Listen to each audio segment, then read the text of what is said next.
برج الدلو، ازيكم عاملين ايه؟ يا رب تكونوا بخير. النهارده بقى جايين نتكلم شويه كده عن برج الدلو وعن اهم التوقعات الفلكيه لشهر اغسطس 2026. الشهر ده بالنسبه لنا احنا كاصحاب الدلو هيكون شهر مهم جدا، مش اي شهر عادي، لا، ده شهر دقيق ومصيري في حاجات كتير. ليه بقى؟ عشان في حركات كده فلكيه قويه بتاثر علينا بشكل مباشر، واحنا هنفهم كل ده بالتفصيل جدا. طيب الاول كده خلينا نفهم الوضع الفلكي العام في شهر اغسطس.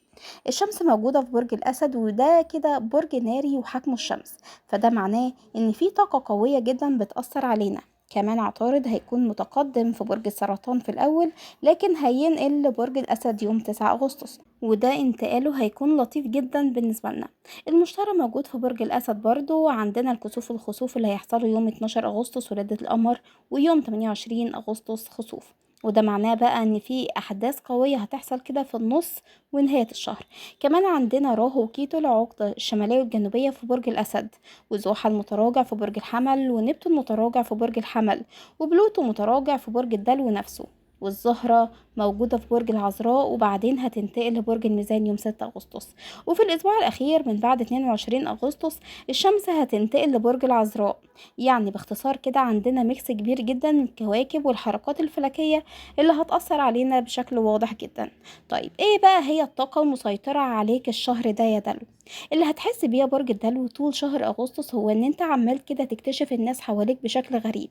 هتبقى زي المحقق كده اللي بيدور على كل صغيرة وكبيرة. هتراقب تحركات الناس، هتراقب كلامهم، هتراقب نظراتهم، هتحلل كل حاجة عشان تعرف مين معاك ومين ضدك، ومين بيحبك بجد ومين بيمثل عليك. ودي بقى حاجة حلوة، لأنك هتقدر تعرف الحقيقة، هتقدر تشوف الناس على حقيقتهم، هتقدر كده تفضح المنافقين والمتلاعبين عليك. لكن في نفس الوقت في غلطة صغيرة قوي ممكن تقع فيها، وهي ان انت تبقى مركز قوي على عيوب الناس وغلطاتهم وتنسى نفسك خالص. فانصحك بقى ان انت تخليك مركز على طريقك، وخليك مركز على اهدافك انت. خليك مأمن نفسك كويس، اي حاجة فيها تلاعب او نصب او كذب هتبان قدامك لوحدها من غير بقى ما تتعب نفسك في المراقبة. فكرة ان انت تلف وتدور وتفتش دي ممكن تستهلك طاقتك وتخليك تفوت حاجات اهم. فخليك ذكي، خليك واعي، لكن ما تبقاش متراقب كده وتبقى مراقب شرس، عشان ده هيتعبك نفسيا ومش هيفيدك بأي حاجة. طيب بالنسبة بقى للجانب المهني والشغل، تعالى بقى نتكلم عليه شوية، لأنه هيكون من أهم الحاجات اللي هتشغلك في الشهر ده. في الأسبوع الأول من أغسطس هتلاقي نفسك كده بتسعى بقوة وبتقدم على وظائف وبتدور على شغل جديد، وبتحاول كمان تستقر مهنيا، وبتحاول تستقل بنفسك في شغلك. في ناس من برج الدلو كمان هتفكر كده ترجع لشغل قديم كانت فيه، وفي ناس هتفكر تفتح مشروع خاص، وفي ناس هتقدم على فرص جديدة. كل ده كويس جدا، بس خلي بالك بقى من نقطة مهمة جدا. ما تثقش في اي حد يقولك كده انا هخلص لك الموضوع ده، او انا هقدم لك، او انا هعمل لك واسطة. لا، خليك انت اللي بتقدم بنفسك. خلي ورقك معاك، وخلي كمان السي في معاك، وخليك انت اللي بتروح وبتسعى. الناس اللي بتحبك بجد هتساعدك من غير ما تطلب، والناس اللي عايزة تستغلك هتحاول تمسك فيك وتديك وعود كدابة. فخلي بالك وامشي بطريقتك انت، واسعى كمان بنفسك، وما تخليش اي حد ياخد دور الاب او المدير في حياتك، لان ده ممكن يبقى تمهيد لاستغلالك. كمان في الاسبوع التاني والتالت هتلاقي نفسك كده بتواجه مشاكل مع زمايلك في الشغل، او مع مديرينك، او في بيئة العمل نفسها، في خلافات، في توتر، في ناس بتحاول تثبت انها احسن منك، او انها كده تقدر عليك. هنا بقى محتاج صبر وهدوء وطولة بال، وما تخليش اي حد يستفزك. الشخص الصغير اللي بيعمل نفسه كبير ده، او اللي بيحاول يضايقك ويستفزك، اعرف انه ما يسواش اي حاجة، وانه بيحاول يغطي النقص اللي جواه، فطنشه خالص. وما تدخلش معاه بقى في صراعات، وخليك واثق ان حقك هتاخده، وان اللي بيعمل خير هيلاقيه، واللي بيعمل شر برضه هيلاقيه. اما بقى في الاسبوع الرابع هتلاقي ان انت قدرت تتغلب على كل الصعوبات دي، وهتلاقي ان انت نجحت ووصلت لاهدافك كمان، خصوصا بقى لو كان في قضايا قانونية او ازمات.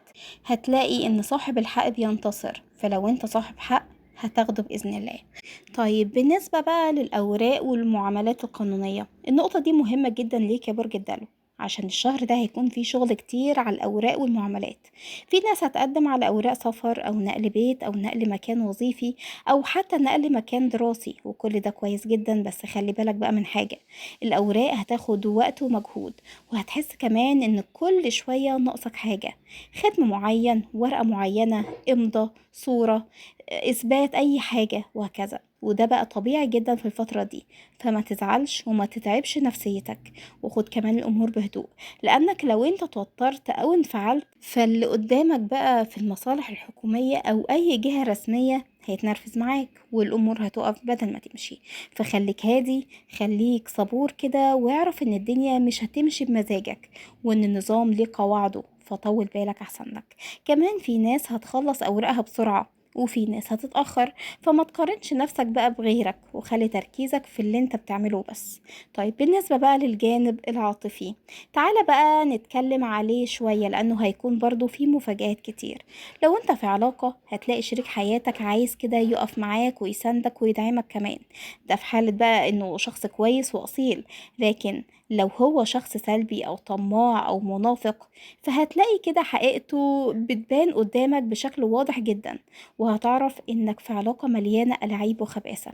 فخلي بالك وأمن نفسك قبل أي صراع، وأمن مشاعرك كمان، وأمن قلبك، لأن في ناس بتعرف إن أنت بتحبهم فيمسكوك من مشاعرك ويستغلوك كمان ويدوسوا عليك. أنت مش ضعيف يا برج الدلو، أنت قوي، بس في ناس بتعرف تاخدك كده من ناحية العاطفية. فخليك واعي وخد وقتك في أي قرار عاطفي، سواء بقى كان بداية علاقة جديدة أو خطوبة أو جواز، أو حتى إن أنت بتنهي علاقة سامة. البدايات العاطفية بقى هتكون موجودة في الشهر ده، وخصوصا في الأسبوع التاني والتالت.